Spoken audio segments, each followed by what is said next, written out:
Dan salah satu Jenderal Bintang 3 yang disebut-sebut menjadi kandidat kuat Kasat adalah Letjen Maruli Simanjuntak.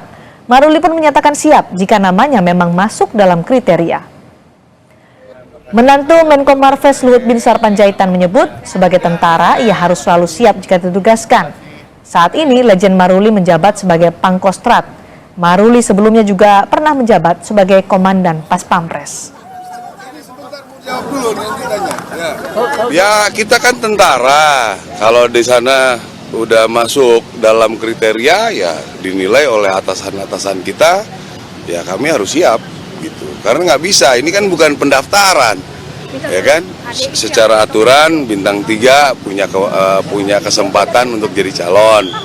Setelah di kriteria sekian orang, diseleksi lagi sekian orang mungkin gitu. Jadi saya nggak terlalu ngerti juga. Siap ya Pak ya? Ya harus. Ya. Posisi Kepala Staf TNI Angkatan Darat atau Kasat kosong setelah Jenderal Agus Subianto dilantik menjadi Panglima TNI. Lalu siapa penggantinya?